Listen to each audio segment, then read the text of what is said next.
টাঙ্গাইলের ধনবাড়ির পৌরসভার ৭ নং ওয়ার্ড আমনগ্রাম পশ্চিমপাড়া মসজিদের নিকট অবৈধভাবে কৃষি জমির মাটি কেটে বিক্রি করছে আব্দুল লতিফ এবং তার জামাতা জিল্লুর নামে স্থানীয় প্রভাবশালী। আমার সমস্যা আমি বর্তমানে যে এই টাইপের যে কাঁচাতে ভেঙে গেছে ভেঙে যাবো গা, এই জন্য এটার জন্য মাড়ি আমি আমার দেহে 10-2টা হইতে দেয় জমিটা নথির ব্যাপারে। হ্যাঁ, এখন আমি এটা ফেলে দিই, এই যে ভুট্টা গাছিলাম ভুট্টার মধ্যে ফেলাই গেছে, কিন্তু পথ থাকবে না, কত এটা ভেঙে ধরে যাবো যাবো না, ধরে ভেঙে যাবো নথির ব্যাপারে ইয়ে নিয়ে আছে না, এই জন্য মসজিদে নামাজ পড়তে নেই। মাটি কাটার কন্ট্রাক্টরের নাম শিশির।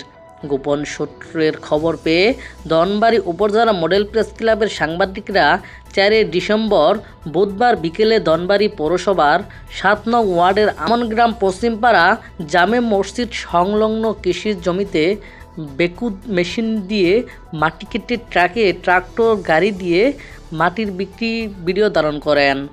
এ সময় পাশের জমি ঝুঁকিপূর্ণ অবস্থায় দেখতে পাওয়া যায়। মাটি কাটার সাথে জড়িত লোকজন সাংবাদিকদের সাথে অসৌজন্যমূলক আচরণ করে এবং নিউজ না করার জন্য অনুরোধ করে। এক পর্যায়ে বিভিন্ন মাধ্যমে সাংবাদিকদের ভয়ভীতি দেখানো হয়েছে নিউজ না করার জন্য। পাশের জমিতে ভুট্টা চাষ করছেন আব্দুল মান্নান। তিনি জানান, যেভাবে লতিফ মাটি কেটে নিয়ে যাচ্ছে তাতে আমার জমিতে চাষাবাদ করে খাওয়া সম্ভব নয়।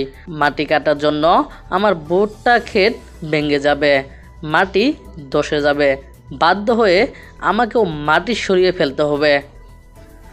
উল্লেখ্য, কৃষি জমির মাটি কেটে বিক্রি করার কোনো অনুমতি নাই।